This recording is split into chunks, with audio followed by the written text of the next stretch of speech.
আর কেউ মনে হয় জয়েন হবে না, আমরা শুরু করি। আজকে আমরা খুব গুরুত্বপূর্ণ একটা ক্লাস করব, সেটা হলো আমরা হ্যাশ সম্পর্কে জানবো। হ্যাশ, অটোক্যাডে হ্যাশ একটা খুব গুরুত্বপূর্ণ একটা ড্রয়িং। যদি আপনি সুন্দর করতে চান, আপনার হ্যাশটা গুরুত্বপূর্ণ ভূমিকা পালন করে। আচ্ছা, আমরা এখানে একটা বক্স নিই, মনে করেন পিএল ইন্টার দিলাম, তারপর এখান থেকে 0,0 দিলাম। এদিকে আমি নিব মনে করেন সাপোজ কত 50 নিলাম, সাপোজ 50, এদিকে নিব 50, ওকে, এদিকে 50, তারপরে এখানে সি ইন্টার দিয়ে ক্লোজ করলাম এইটা। আর এটার আমি অফসেট দিলাম, মনে করেন অফসেট দিলাম 5, ওকে।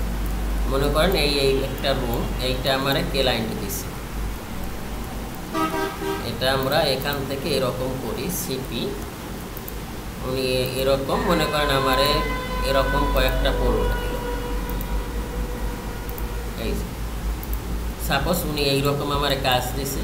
কাজ দেওয়ার পর আমি এখান থেকে ডাইমেনশনটা দিয়ে দিই, ওকে।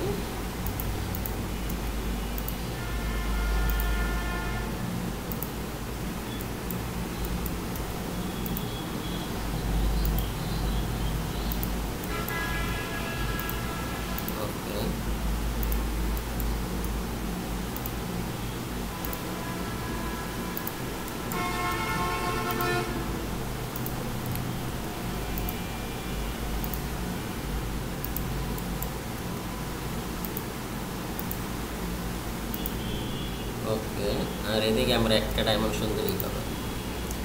এখন আমরা ডাইমেনশনটা দেখতে পারতেছি না, কারণ ডাইমেনশনের এরিয়া অনুযায়ী টেক্সটটা ছোট আছে, তাই আমরা এটার একটু বড় করে নিই। ডাইমেনশনের ভিতরেও আমরা ঢুকবো, এটার ভিতরে অনেক কিছু আছে। আজকেই ঢুকতে চাইছিলাম, তো আজকে তো অন্যরা নাই, এই জন্য আসলে ওনারা যদি আসে আগামী ক্লাসে তাইলে বা বুঝতে পারবে। ওকে, আমরা এখান থেকে এটারে কত, এটারে আমরা 3 রাখি, আর এটার আমরা কত 5, আমরা এটার সেট করেন দিও, ওকে, ঠিক আছে।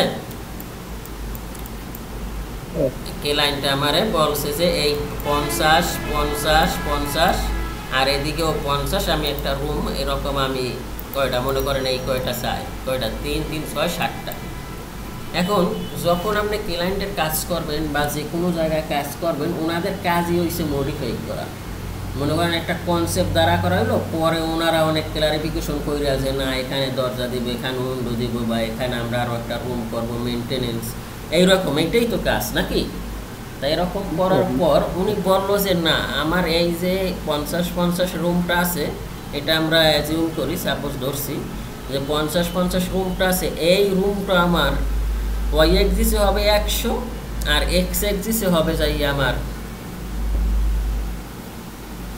ওয়াই এক্সিসে হবে 100, আর এক্স এক্সিসে হবে মনে করেন 80। তাই এখন আমার আছে 50, এখন এক্স এক্সিস কোনটা? এইটা হলো এক্স, ঠিক না? এদিকে এক্স না, আর এদিকে তো ওয়াই। তা উনি বলছে ওয়াই এক্সিসে হবে কত আমার 100, মানে এদিকে হবে 100 আর এদিকে হবে 80। তাই এখন কি আমরা আবার সবগুলো এগুলো কাইটে আবার সব তৈরি করবো না স্যার? তাইলে কি করবো?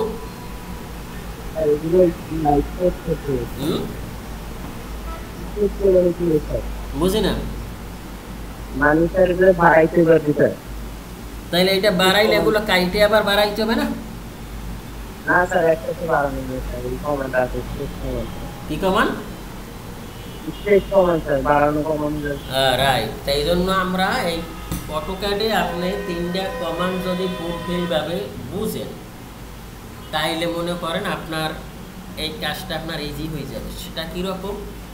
আমরা মনে করেন ক্লায়েন্ট আমার রিকোয়ারমেন্ট দিচ্ছে যে এই 3টা এই যে রুমগুলো, এইগুলো যদি একটা বাড়ে সবগুলোই বাড়বে, আর যদি একটা কমে সবগুলোই কমবে। এরকম যদি আমরা সিউরিটি পাই, তাইলে আমরা কাজ করবো কি, আমরা এইটারে ডিরেক্টলি ব্লক করে ফেলবো। কি করে ফেলবো?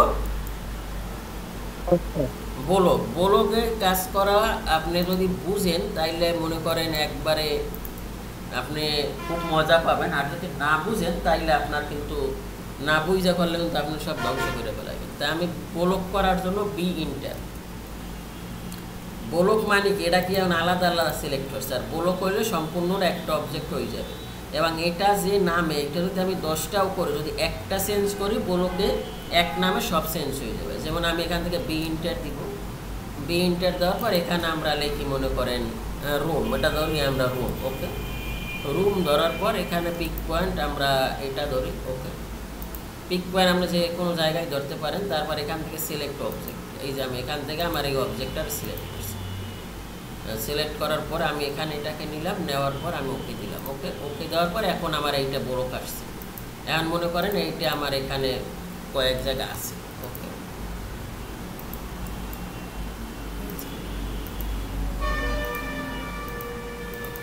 এখন উনি বলছে কি যে এইটা আমি চাই 100, এইটা চাই 80। তাইলে আমরা কাজ করবো, আমরা এই ব্লকের ভিতরে ঢুকবো। ঢোকার পরে এই যে আমরা রুম লিখছি, এখানে লেখা দেখাচ্ছে যে এরিয়াটা আমার রুম। ভিতরে ঢোকার পর এরকম একটা চলে আসছে না। এখন এদিকে এটারে ধরেন দইরা স্টেরেজ, তাইলে এদিকে আগে 50 ছিল, এখন কত হবে? আরো 50 বাড়বে না? 50, 100, আর এদিকে আর কত বাড়বে? 30 বাড়বে। এই যে এদিকে হইলো 30, এই যে 30 হওয়ার পরে আপনি এখান থেকে ক্লোজ করেন। ক্লোজ করার পর এই যে এখন সবগুলো বাইরে গেছে, দেখছেন? বুঝছেন? হ্যালো, এই জন্য আমাদের সবসময় ব্লকে কাজ করতে হবে। আমরা ডাইমেনশনটা ভিতর থেকে দিয়ে দিই, তাইলে বুঝতে আরো ভালো হবে। যে আমরা এটারে ডবল ক্লিক করি, ডবল ক্লিক করার পরে আমরা এখান থেকে ডাইমেনশনটা নেব। এই যে আমাদের ডাইমেনশন আমরা এখান থেকে নেই। এদিকে আমার কত হওয়ার কথা? 80। এই যে 80, আর এদিক কত হওয়ার কথা? 100। এই যে, তাইলে আমার এটা কিন্তু সব সেম হয়ে গেছে। তো এইভাবে আমরা আমাদের যে কাজটা সবগুলো তৈরি করতে আমাদের অনেক টাইম লাগবে। আর স্টোরেজ করলেও তো আমি যদি জানি যে এইগুলো আমার একই সাইজ হবে তখনই আমরা ব্লক করবো, আর যদি না জানি তখন কিন্তু আমরা ব্লক করবো না। কারণ এখানে মনে করেন এই যে 7টাই আছে, এই 7টা যদি আমরা করি, স্টোরেজ করি, যদি ব্লক না করি তাহলে এদিকেও 7বার করতে হবে এটা। আর যদি আমরা একটা ব্লক করে নিই যে না আমার এইটা বাড়লে সব একই হবে, একই বাড়বে বা কমবে, তখন আপনি এভাবে করে নিলে আপনি সহজে কাজটা করতে পারবেন। ওকে, এই আমাদের ব্লক এবং স্টোরেজ গেল। তারপরের কাজটা হলো হ্যাশ। হ্যাশ অটোক্যাড এমনই একটা জিনিস, হ্যাশ খুবই গুরুত্বপূর্ণ একটা জিনিস। যেমন হ্যাশ যদি আপনি তৈরি করতে চান তাইলে আপনার কি করতে হবে? আপনার বাউন্ডারি ক্লোজ লাগবে। হ্যাশের শর্ত হলো আপনার বাউন্ডারি ক্লোজ লাগবে। বিভিন্ন রকমের হ্যাশ আছে, যেমন আমি এখান থেকে আরইসি নিয়ে একটা রেক্টেঙ্গেল নিলাম, আর এখান থেকে আমরা একটা পলিলাইন নিলাম, পিএল পলিলাইন নিয়ে এইটার একবারে কাছাকাছি নিয়ে আসলাম। কাছাকাছি নিয়ে এসে আমরা একটু বিটটা অফ করি। ওকে, তার মানে এটাও বোঝা যায় যে এটাও আসলে এটা কিন্তু আমাদের না বাউন্ডারি ক্লোজ, এটা কিন্তু আমাদের বাউন্ডারি ক্লোজ। হ্যাশের হলো এই সিনটার, আপনি এই সিনটার দেন। এই সিনটার দেওয়ার পরে আপনি এইটার সিলেক্ট করেন। সিলেক্ট করার পর এটাও তো ধরে নিছে, কারণ এটা বাউন্ডারি ক্লোজ না থাকলেও হ্যাশ ধরে নিছে। কারণটা কি? তো হ্যাশ নেওয়ার কথা না। যেমন আপনি এই সিনটার নেন, এই সিনটার নিয়ে আপনি এখানে পিক পয়েন্ট নেন। পিক পয়েন্ট নেওয়ার পর এখান থেকে এই যে এইটা নিচ্ছে, আর এটা তো বাউন্ডারি ক্লোজ না হলে তো হ্যাশ নেয় না। নিল কেন? স্যার নিচে, ভালো হয়েছে। ওকে, হ্যাশ নিল। তারপর হ্যাশের আপনি এখান থেকে বিভিন্ন চেঞ্জ করতে পারেন। বাই ডিফল্ট এইটা থাকে, এখান থেকে আপনি কি বলে বাড়াইতে পারবেন। তো সেটার জন্য আমরা কি করব? হ্যাশ এডিট করব। হ্যাশ এডিট, হ্যাশের আপনি এডিট করতে পারবেন। সেটা কীরকম? এই সি ইন্টার দিয়ে এটার আপনি সিলেক্ট করেন। এই সি ইন্টার সিলেক্ট করার পর এখানে এই যে স্কেল আছে, এখান থেকে স্কেল ফ্যাক্টর আপনি বাড়ান। মনে করেন এখানে আপনি 5 দিলেন। 5 দেওয়ার পর এখান থেকে এখন এটা কিন্তু বড় হয়ে গেছে। আবার এই সি ইন্টার দিয়ে এখানে ঢোকেন। আপনি কি অ্যাঙ্গুলার চান? মনে করেন আপনি এখানে অ্যাঙ্গুলার চান, কত আপনি 45 বা 50 ডিগ্রি অ্যাঙ্গেল চান, ওকে অ্যাঙ্গেল দেওয়ার পর এখান থেকে আপনি রিভিউ দেখতে পারবেন এই যে, বা আপনি 45 যদি চান এই যে, যদি আপনি এখানে অ্যাঙ্গেলও আপনি দিতে পারবেন, ওকে এরকম অ্যাঙ্গুলার দিয়ে এটাকে যদি আরও বাড়াইতে চান এই হ্যাশটা আমরা ওয়ালে ব্যবহার করি, এই যে এভাবে আপনি করতে পারেন, ওকে। তারপর আমি আবার মনে করেন এখানে আমি লিখলাম এমটি ইন্টার দিয়ে এখানে আমি লিখলাম আমার নাম লিখলাম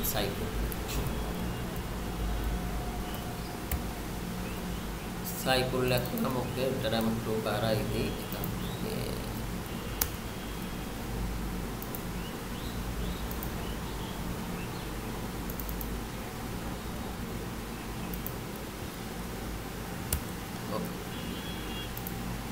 এটা আমি লিখলাম। লেখার পরে এখন আমার কি হ্যাশটা আর হইলো এই লেখাটা ওভারল্যাপ করতেছে। এখন আমি চাইতেছি যে আমার লেখার জায়গায় হ্যাশটা থাকবে না, এই যে, তাইলে আমি কি করব, আমি এই ইন্টার দিব, আবার এই ইন্টার দিব, এই ইন্টার দিয়ে আমি কি করব, আমি এখান থেকে এই যে অ্যাড সিলেক্টেড অবজেক্ট, আমি অবজেক্টটা সিলেক্ট করলাম, এই অবজেক্টটা সিলেক্ট করে জাস্ট কিবোর্ড থেকে ইন্টার দিলাম। ইন্টার দেওয়ার পর এই সাইফুলের জায়গায় কিন্তু আর হ্যাশটা অটোমেটিক কাইটে গেছে, দেখছেন এখানে কিন্তু আমার এই যে হ্যাশ আছে, কিন্তু এটা আমার আরও ছোটো করে দেওয়া উচিত ছিল। আবার মনে করেন আমি এখান থেকে আরইসি ইন্টার দিলাম, ইন্টার দেওয়ার পর এই একটা অবজেক্ট, এই একটা অবজেক্ট, এই একটা অবজেক্ট, তারপর আমি এই ইন্টার দিলাম, এই ইন্টার দেওয়ার পর এখান থেকে আমি এটা নিলাম, এটা নিলাম, এটা নিলাম, এটা নেওয়ার পর আমার তিনটেই কিন্তু একসাথে ধরছে, ঠিক না স্যার? তিনটে একসাথে ধরলে আমি তো এটাকে এই ইন্টার দিয়ে বাড়াই, এই ইন্টার দিয়ে আমি এটাকে কি করব, এই ইন্টার দিয়ে আমি মনে করেন এটার আরও বাড়াই 10 করছি,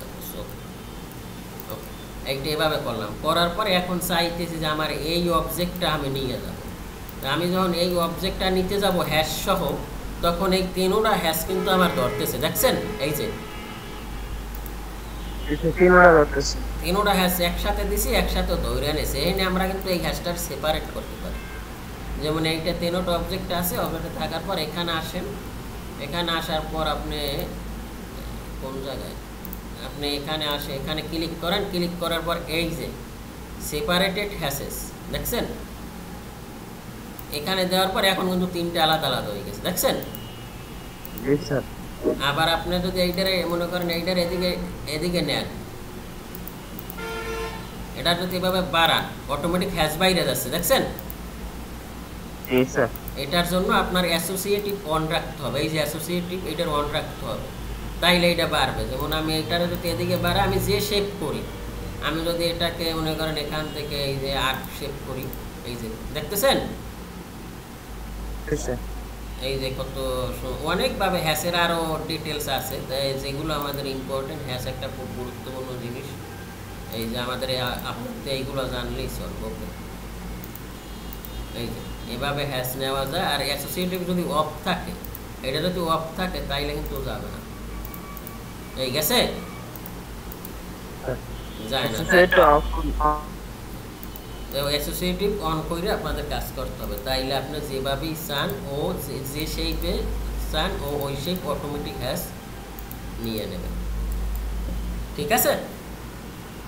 আবার আপনি যদি সলিড কালার চান, এই ইন্টার দেন, এখানে এটা সিলেক্ট করেন, সিলেক্ট করার পর এখান থেকে হ্যাশ প্রপার্টি চাই, এখানে সলিড কালার আছে, সলিড কালার দিয়ে আপনি এখান থেকে এরকম রকম কালার দিতে পারবেন। এই যদি এখান থেকে এরকম আপনি এখানে যদি কালার না থাকে, এখানে ঢোকেন, ঢোকার পরে এখান থেকে আপনি যেগুলি চান এখান থেকে যে কালার, এইটা এখান থেকে যেটা মন চাই এটা নিতে পারেন। অথবা